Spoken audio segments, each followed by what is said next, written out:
We talked about mental health in the workplace. We did talk about mental health in the workplace. Hey, everybody, welcome back to the Heart and Hustle podcast.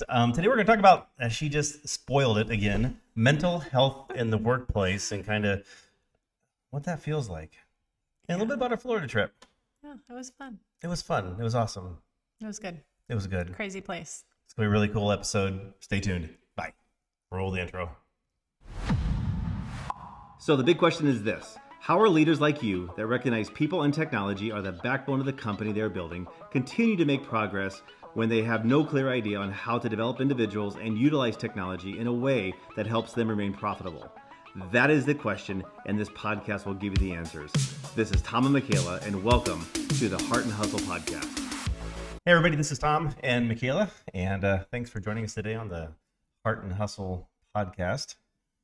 How are you doing? I'm not doing too bad. Jet lag? A little bit. A little bit. Trying to catch up. For those of you who may have seen, we spent about a week or so, a little bit less than a week in Florida, Miami Beach, Fort Lauderdale area for the past few days. That was crazy. That was interesting. Working on a killer tan line here. You see that? You definitely got the farmer's stand going on. I got to work out too a little bit, but it is what it is. So anyways, it was hard to get back. I mean, to sit down and actually do this podcast was taking an effort. I mean, I don't know. Well, have we ever taken that much time off? No, we haven't. no. And I mean, We still worked a little bit here and there. we did. We still got calls. We still got questions. We still got, customers, clients, staff. You still got to run a company. You don't really get 100% time off. But Definitely not. we got to enjoy some time. It was nice. Walked along the beach every morning for 7 days. Yeah, that was awesome. Got a little cup of coffee from a guy named Yossi. Yes. Yossi? Good coffee. Yeah, good coffee. Yeah. Anyways, if you're It was down fun. in the Hollandale Beach area, there's a little park in there, and there's a guy that sells coffee every morning. So he's a wonderful guy, Joe. So anyways, but it was tough for me. It's like, it's like I'm thinking about kind of coming back and kind of getting reared up and getting going again. And like my mind is in this funk of like, how do I actually start this process again? I've only been down for 2 weeks or for, I'm sorry, like 2 or 3 days, a few days. And Well, and plus, being Memorial Day, doesn't help either. no, it It just doesn't. it's good that we had an extra day, but Yeah. Well, it's nice to have the extra day to, catch up. focus on those that served and everything else during that day. So that's the most important part. But, that extra day to focus on, obviously catching up and trying to get done too is difficult. So it's interesting. But I was thinking about it this morning a little bit as I was getting going and getting, ready for the day. But what do you think it's going to be like for, you're seeing a lot of articles now about people coming out of this pandemic and, the mental health of, these workers that now, have to be kind of quote unquote forced at times to go back to work and their feelings. I know I'm dealing with, somewhat of a personal friend and he's fighting his employer. He's demanding not to come back to work full time, 5 days a week. He wants to work remote for 2 days a week and the employer is struggling with this. And, that happened, maybe several weeks ago. But now we're getting this onslaught of, the world's open again. People should come back to work and what's the feedback? But, from your professional opinion, what is going to happen to these employees? What do you think is going to be their holdback or the employer's issues when they start to come back? Well, I think there's there's just a lot of focus on mental health in the workplace period. And then you put that pandemic and all the issues going on top of that. And it's triple fold. It's just, there's a plethora of issues that you have to deal with. But mental health in the workplace is a big topic right now, just because mental health in general is a huge topic in society right now. And our question that we've kind of been batting back and forth a little bit is how, as an employer, do you handle that? Because everything about a person's being affects how they work. Right. It affects how they show up in the workplace. It affects what they do in the workplace. It affects how they can focus and be productive and be engaged. And, when your employees are not doing well, you feel it. You can't always pinpoint it. You don't always know what it is depending on the employee and how they communicate or how they try to hide it. But, there's something off. And how do you face those issues? How do you deal with that? What kind of tools and resources do companies have now to look forward? I can't say that we were fortunate, but we were fortunate to a degree that our business was not subject to a lot of people working from home. We were a necessity to a lot of clients. We had to be out and about. We had to be continuing our work and really helping those people kind of get set up. So our internal people that we work with every day, they really aren't super impacted with it. They had overworked, I think. Right. I was going to say they Yeah. had the opposite where they're just burnt out. Yeah. Like they had so much to do. There's so much stuff going on all the time. It's just like, okay, we need a break. We Yeah. need to be able to breathe for a minute. They had kind of the opposite of that. I remember when everything kind of first shut down for a while. We were at home for a couple weeks, but not very long. Yeah, no. And then when we started hitting it hard, I remember reading all these articles and seeing these commercials and reading, all these blogs about taking it slow and taking advantage of the time you have down. And I'm like, that's not us. We No. are not in that boat. No, I sometimes, I said this before in a couple episodes prior. I forget which one. Maybe episode 8. I think it was the chaos one where we thrive in it, but it got to the point of like we're slowing down a little bit those first week or so, and then all of a sudden everybody's ramping up because everybody is working from home and trying to get them set up. And I mean, it was less than probably 5%. I mean, absolutely almost nobody said that they were mad or disgruntled from working from home. Everybody started to love it, and then you started to see more Facebook posts, more Instagram posts and reels, and people being home with kids have been able to take their kids to school if it was in, or do the alternate days in our world. Monday, Wednesday, Friday, Tuesday, Thursday, the kids are at home and doing their thing and being able to be home with them. And the parents that had to go through daycare issues and fighting people for watching their children, they largely overcame all that. And now they're used to that environment. They're used to being able to say, hey, I have to get my work done. I have a block of things to do, and I have this amount of time to do it. Hack the system, and my work will be done if you work in an industry that you can do that with. Right. And now employers are coming back saying, no, we want to see your desk 8 to 5, Monday through Friday, 5 days a week. And I think that's a huge problem. I think it is. I think there's some people who miss the quote unquote normalcy and are 100%. looking forward to getting back to that, and that will be good for them. But there is that sector of people that were just like, you know what? I've been doing this for a year. I don't want to go back. So how does a manager look at? I mean, I've had some really good managers over the years, and back years ago, Eric Johnson was one person that comes to mind, and I probably saw him. I used to work at Nelnet years ago, and he was in the Denver office. I was in Lincoln, and I probably saw him 3 times, maybe 4 times throughout my tenure there. But he was a wonderful manager. He really knew how to engage, his staff, his people, the people that worked with him, and really hold them. But I think most managers can't do that. I think managers struggle really holding people accountable because they really A, don't know how to manage people, and B, if they do it, they have to see them every day and in their desk and kind of put their finger on their neck. They have a really hard time holding them accountable when they are remote. But how do you think managers today are going to be doing this? Like when they're going to be asked a question, hey, can I work from home 2 days a week or 3 days a week, or why can't I just do this all the time? Because certain careers, technology, marketing, sales, data entry, a lot of these things don't require you to come into a physical building. Well, I think a lot of those managers, quote unquote, they don't necessarily have a choice in the matter themselves either. Their directives are coming from somebody above. So they're kind of the middleman trying to manage those things. Correct. And it's not going to be easy.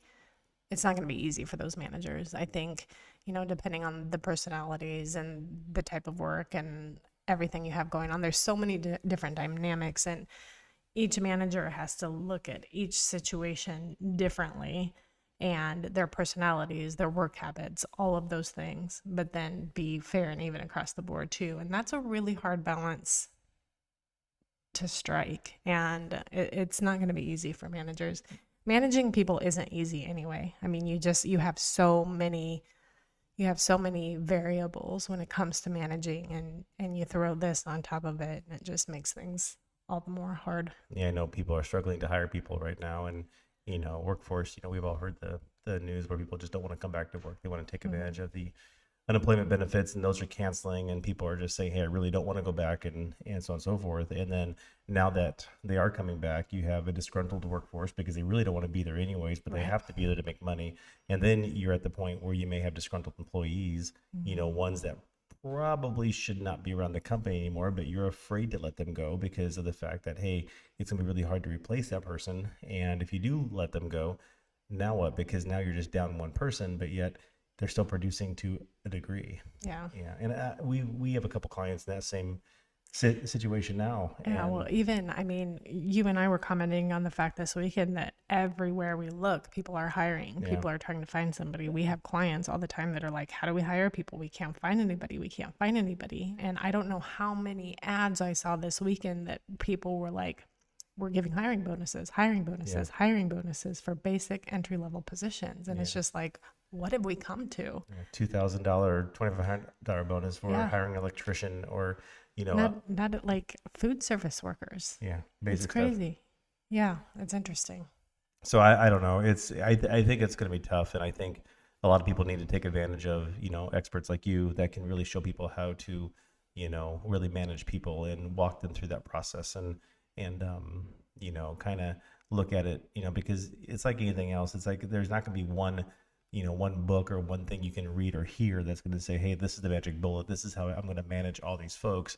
But you have to apply some empathy towards it, because you're going to have, like you just got done saying, a whole group of individuals, and you may have maybe 10 people, and you're going to have 5 different ways to manage these 10 different people depending on their circumstances, and then you got to bridge the gap on how to keep it quote unquote fair. Right. Not an easy task. No, it's not. It's going to be almost nearly impossible. Plus you have to balance that, like we started the podcast, you have to balance that mental health issue and take into consideration what everybody has going on right now. Not only from everything that's happened with the pandemic, but just everything, the weird things, the weird issues that people are dealing with overall right now. Yeah. I mean, I don't know how many times I've turned to employees and friends and clients that say, you know what, this is what's going on in my life right now. And it's hard and I don't know how to deal with it. And people are bringing those into the workplace, and it affects them. It affects them. It affects their coworkers. It affects their employees. So how do you delicately handle that situation? When a lot of people aren't comfortable dealing with that themselves, and being honest with an employer and saying, look, this is what I'm going through, just work with me, be patient. I want you to know what's going on. I'll never forget the respect I had for one of my employees not too long ago who said, you know what, I'm facing some things and I'm really struggling with this, and this is what I'm doing to try to fix this. I just want you to know so that if you see anything different with me, you understand what's going on. Yeah. And that gave me so much respect for this person. And I thought, okay, I can work with that. But it's hard to work with somebody when you have something's off, something's going on, but you don't know what to do to help them. You don't know how to, talk to them about anything. And so and managers are facing that day in and day out with the employees that they work with. Well, you've always had a good knack, and I mean, you're very skilled at it, where you can have deep interpersonal relationships with, the people that you manage and the people that you work with and the customers that you work with. So there's a sense of comfort in speaking with you. And, obviously through the years that I've known you, I've experienced that myself. And when you get through it, and who is the person? She's still on the air now, Delilah, I think. Oh, Delilah. Yeah, it's like Is she on the air? She's still on the I air. haven't heard her forever, Yeah, and I she's miss still her. But yeah, link below, I guess. Delilah. There you go. But it's like you're calm. You have this calming voice about you, where people just want to start talking with you. And when you're sitting in that therapy office, and you've sat in one before. I've been in them. We have good friends that are therapists for a living on many different levels. And when you sit inside this person's couch, sitting on their couch, on their chair, and they don't talk a whole lot, but you feel like you have to talk, and you get to a point where you get very comfortable with them. I think a lot of times these current managers that are out there, they don't have that relationship with the people that they supervise. They have more of a mom-dad relationship, like I'm your superior, and that's farthest from the truth. That should not be the case. But at the end of the day, it just feels like, the employees are scared to talk to that person. Like, I'm scared to talk to the boss. I'm scared to talk to the CEO because, what is, he or she going to be thinking about me, versus the employee that, or the person that you said at one time saying, hey, I'm going through some things, and, you may see that some things are off or whatnot, but there was a complete position of trust that they had with you, and it was comfortable. Well, and I think that also is a hard balance to strike, because you do have to maintain that professional relationship, not get too involved or emotional, and yet be able to be empathetic and be there for your employees and have a good understanding of who they are and what they need. And that's a hard balance to find in a lot of areas, in a lot of ways. It takes a special kind of person, and the reciprocal. Right. I mean, it takes two special people to kind of understand that mix, if that makes sense. Does that make sense? Makes perfect sense. No, I definitely get it. Are there resources, I know you can talk people through it, talk companies through this process, but, what type of resources are people looking at now, managed or companies, to, really help engage this new workforce that's coming back? Because it is a new workforce. It is nothing like they hired person A went home for a year. Now person B is coming back, and these personalities have changed. The attitudes have changed. Their outlook on life has changed. The whole vaccine thing, mask or no mask, and, all that stuff is all new. And now that people are faced with it, but what kind of resources can, the employers or the employees turn to for help? Well, that's something that we're really working on, because we're finding that even with the people that we work with nearest and dearest to us, okay, how do we deal with this? How do we overcome it? And we're all just entering this new phase. And you and I have been talking a ton about, okay, the workforce is changing. It feels like more drastically than it has in several years. Yeah. And it's going to continue to change rapidly. And how are we going to tackle this? And I think it's about talking about it, bringing light to the situation. Employers being there for other employers, understanding I'm not the only one who's going through this. Each company I talk to says, I just can't find anybody. I'm having a hard time finding somebody. Well, you're no different than, the other 5 employers that I've talked to. And I think it's just talking about it. I think there needs to be more one-on-one training with managers and individuals. There's EAP programs, there's employer assistance programs, and sometimes some employers use those quite well, and sometimes those programs just fall flat on their face, depending on the organization and how they utilize them. EAPs are hard in some ways because they are quite limited in the services that they offer. Correct. You can't go to a counselor for 6 sessions and have everything be fixed. And it's a good jumping point, and it has its place, but it's not a long-term solution. And so there's just a lot that needs to be talked about. Yeah, you read these books and people come in with certain, business models that they want to overlay their company with and say, hey, we're going to manage our company to this model or this book, or this is the way that, we're going to review things. And that world was very strong, I think, for a very long time. Yeah. And I think that, we were somewhat pseudo practitioners of, a framework or some framework like that, but coming out of this thing, not that they don't exist. And I apologize in advance for those that don't agree with me, but I think a lot of this stuff has been blown out of the water. Yeah. Because, you aren't going to be able to manage a company to, a 200-page book and saying, this is how we're going to run our company and we're going to follow this model. Because at the end of the day, you're going to assume that everybody is the same person inside that model. And they're not. We've, like you said, we've kind of been a pseudo practitioner of that over the last couple of years, and we've tried to put ourselves in that box. We've tried to fit in that box, and we're just not fitting in that box. No. And we recently said, you know what? This is not us. This is not working for us. Forget it. Yeah, it's now what? It's like you're trying to force yourself to be someone that you're not, and even if you are that person and say you completely believe in this way, you may have 20-30 people behind you that don't believe in it at all. Yeah. And now you got to convince them to drink the Kool-Aid, and that ain't gonna work. Pardon the French, but yeah. well, bad grammar, I guess. Yeah. It is what it is. I think therapy sessions are good. I think, companies need to bring in more, probably a lot more team building exercises with their employees.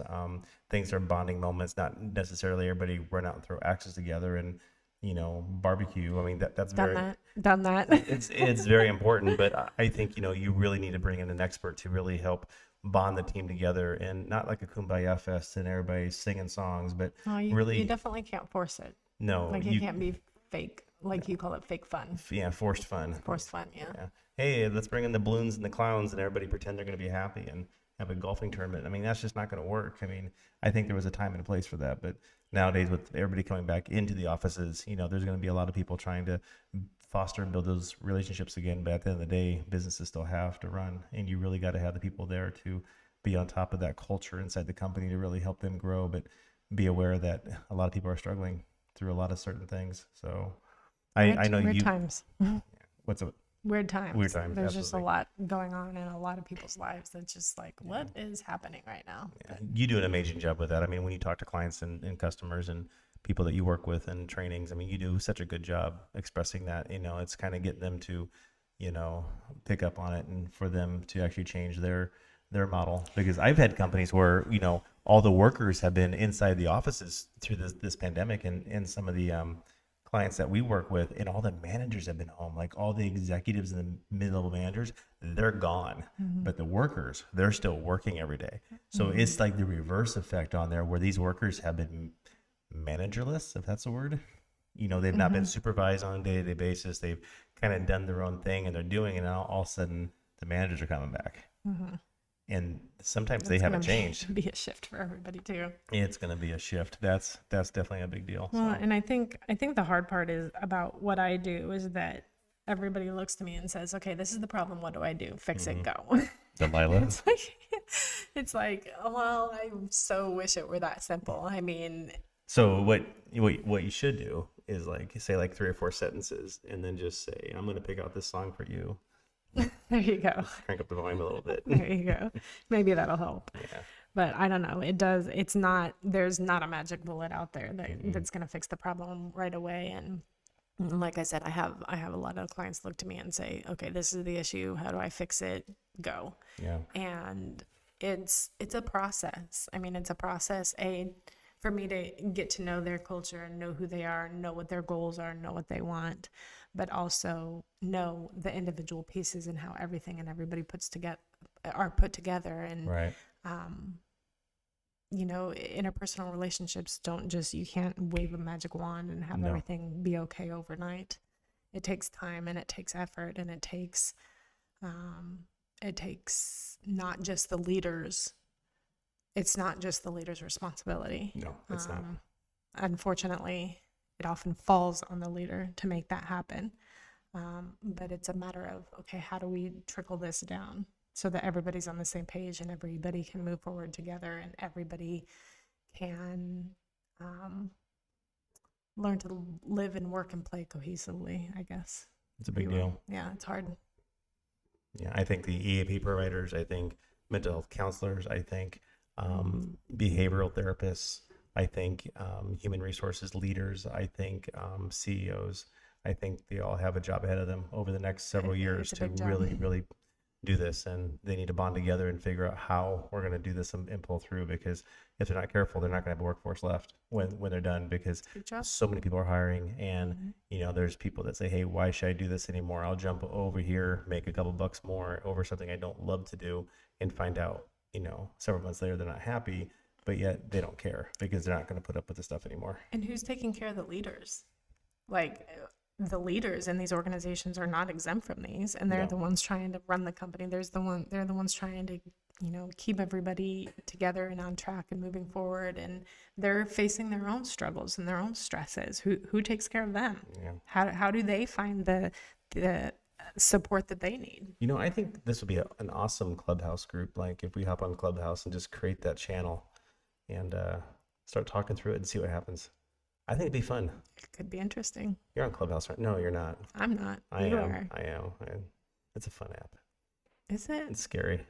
Yeah, it is scary. Yeah, just listening, so it's wonderful. But anyways, Yeah, so let's wrap this thing up and, really kind of focus on, talk to people like Michaela, these experts in the world that understand, how to lead people, what to actually say. Look at your local EAP, behavioral health providers that are out there, independent counselors. I think they all do a wonderful job. And if you have a friend or family, kind of pick their mind too a little bit, and look at your employees and focus on your employees and look at the stars, look at the ones that are unhappy, read their body language, and kind of just ease back into the water a little bit because it's going to be a little cold. So, Yep, it's gonna be tricky. all right.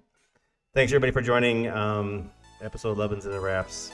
Appreciate it. Hope you guys all have a great week. We'll see you next time. Bye.